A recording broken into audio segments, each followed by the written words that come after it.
بسم اللہ الرحمن الرحیم۔ آن لائن کلاسز میں خوش آمدید۔ معلمہ عمرانہ بٹ، مضمون اسلامیات، نارووال پبلک اسکول و کالج نارووال۔ عنوان باب چہارم، اخلاق و آداب، سخاوت کی فضیلت اور بخل کی مذمت۔ صفحہ نمبر 52، کاپی پر عملی کام، سوال نمبر 1 اور سوال نمبر 2۔ عزیز طلباء و طالبات، السلام علیکم۔ جیسا کہ آپ سب لوگ جانتے ہیں کہ آن لائن کلاسز کا سلسلہ نئے سرے سے شروع کیا جا چکا ہے۔ اس سلسلے میں آج ہم 7ویں کلاس کی اسلامیات کی کتاب کا باب نمبر 4 شروع کریں گے، جس کا عنوان ہے اخلاق و آداب۔ اس سلسلے میں آج ہم سخاوت کی فضیلت اور بخل کی مذمت کے بارے میں پڑھیں گے۔ بچوں، اسلام کا مقصد ایک ایسا معاشرہ تشکیل دینا ہے جو اعلیٰ اخلاق اور آداب سے مزین ہو۔ چونکہ اخلاق و آداب کا تعلق معاشرتی زندگی سے ہے، اس لیے اسلام نے تعلیم و تربیت اور درس و تدریس کے ذریعے معاشرے کے افراد میں اعلیٰ اخلاقی و صاف پیدا کرنے کا انتظام کیا ہے، جن سے وہ معاشرے کے بہترین اور مفید رکن بن سکے۔ دیے گئے باب میں طلباء کے لیے عملی اور معاشرتی زندگی متوازن اور خوبصورت انداز میں گزارنے کے حوالے سے جو معلومات دی گئی ہیں، ان کا مقصد بھی یہ ہے کہ طلباء میں وہ تمام آداب اور اوصاف پیدا کیے جائیں جن سے وہ ایک اچھے معاشرے کی بنیاد رکھ سکیں۔ ان اوصاف میں آج ہم سب سے پہلے سخاوت کے بارے میں پڑھیں گے۔ اپنا مال دوسروں کے لیے خرچ کرنا سخاوت کہلاتا ہے۔ اسلام میں اللہ تعالیٰ کی رضا اور اللہ تعالیٰ کی خوشنودی حاصل کرنے کے لیے اس کے دیے ہوئے مال میں سے اس کے بندوں پر خرچ کرنا سخاوت کہلاتا ہے۔ جب اللہ تعالیٰ کسی بندے کو مال و دولت عطا کرتا ہے تو اللہ تعالیٰ چاہتا ہے کہ اس کا یہ بندہ اس کے عطا کیے ہوئے مال میں سے دوسرے لوگوں کی بھلائی اور بہتری کے لیے خرچ کرے۔ اللہ تعالیٰ ان لوگوں کو پسند فرماتا ہے جو اس کی راہ میں خرچ کرتے ہیں۔ اس بارے میں اللہ تعالیٰ کا ارشاد ہے، کون ہے جو اللہ کو نیک نیت اور خلوص سے قرض دے تو وہ اس کو اس سے دگنا عطا کرے اور اس کے لیے عزت کا صلہ یعنی جنت ہے۔ سخاوت کرنے والے کو سخی کہا جاتا ہے اور اللہ تعالیٰ کے پسندیدہ بندوں میں اس کا شمار کیا جاتا ہے۔ سخی کے بارے میں رسول پاک صلی اللہ علیہ وسلم نے فرمایا کہ سخی اللہ کے قریب ہوتا ہے، سخی جنت کے قریب ہوتا ہے، وہ لوگوں کے قریب ہوتا ہے اور آگ یعنی جہنم سے دور ہوتا ہے۔ یہ تو تھا کہ سخاوت کسے کہتے ہیں اور سخی کون ہے۔ اب یہ دیکھنا ہے کہ سخاوت کس طرح سے کی جا سکتی ہے۔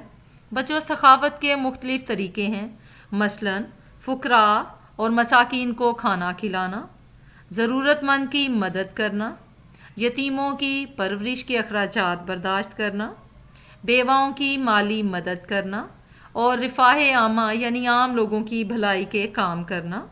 اس کے علاوہ طالب علم ہونے کی حیثیت سے آپ اپنی کلاس میں اور اپنے ارد گرد یہ دیکھ سکتے ہیں کہ کون سا بچہ فیس ادا نہیں کر سکتا، اس بچے کی فیس ادا کرنا، دوسرے بچوں کی اسکول کے کام میں مدد کرنا۔ آج کل کے حالات کو دیکھتے ہوئے ارد گرد موجود مستحق لوگوں کی مدد کرنا، یہ تمام کام سخاوت میں آتے ہیں۔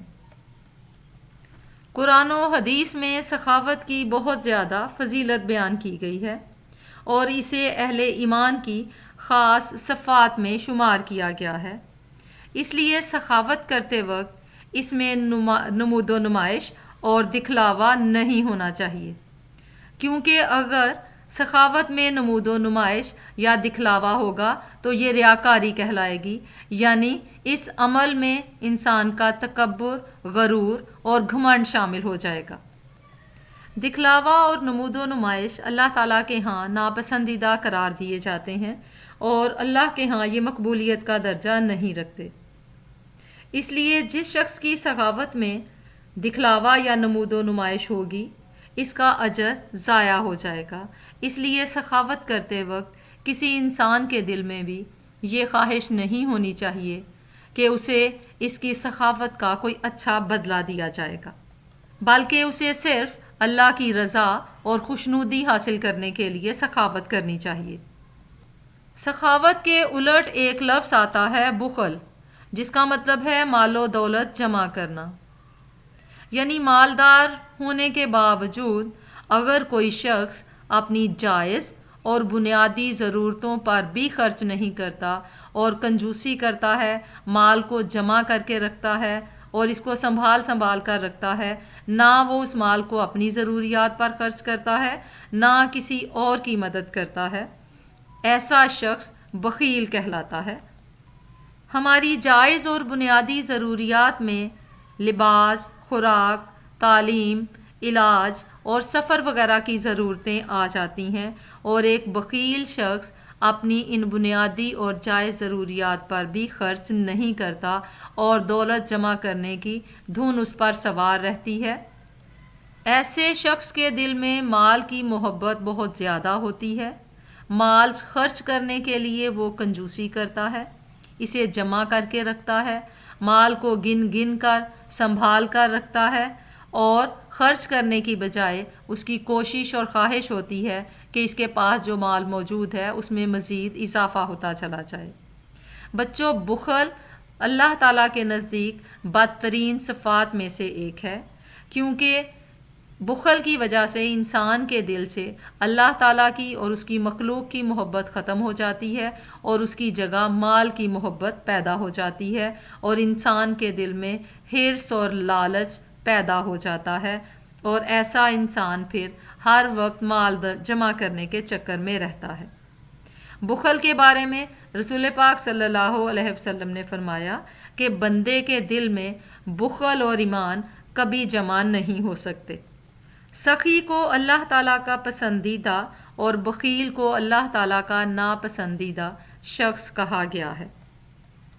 ہمیں چاہیے کہ ہم اپنی زندگی کو متوازن طریقے سے گزارنے کے لیے اپنے دل سے بخل، کنجوسی، حرص اور لالچ جیسی عادتوں کو ختم کرنے کی کوشش کریں اور ایک متوازن زندگی کی طرف گامزن ہوں۔ یہ تو تھا بچوں آج کا سبق۔ اب آج کے سبق میں سے ہم 2 سوالات بھی کریں گے جو کہ آپ کی مشق میں موجود ہیں۔ یہ دونوں سوالات آپ نے اپنی نوٹ بکس پر لکھنے ہیں اور انہیں اچھے طریقے سے یاد کرنا ہے۔ سب سے پہلا سوال ہے، سخاوت سے کیا مراد ہے؟ اس سوال کا جواب آپ کی کتاب کے صفحہ نمبر 52 پر موجود ہے۔ اللہ تعالیٰ کی خوشنودی سے لے کر اچھا بدلہ دے گا تک اس کا جواب آئے گا، اور اس میں آپ صفحہ نمبر 53 پر موجود ایک قرآنی آیت کا ترجمہ بھی شامل کریں گے۔ سوال نمبر 2 ہے، بخل کسے کہتے ہیں؟ اس کا جواب بھی آپ کی کتاب کے صفحہ نمبر 52 کے دوسرے پیراگراف میں موجود ہے۔ بخل سے مراد یہ ہے سے لے کر بخیل کہتے ہیں تک اس کا جواب ہے، اور اس میں بھی آپ صفحہ نمبر 53 پر موجود قرآنی آیت کے ترجمے کو شامل کریں گے۔ جی بچوں، آج کے سبق کو اچھے طریقے سے ذہن نشین کریں، اپنی کاپیوں پر نوٹ کریں اور اپنی زندگی کو اسلامی اصولوں کے مطابق گزارنے کی کوشش کریں۔ اللہ آپ کا حامی و ناصر ہو۔ اللہ حافظ۔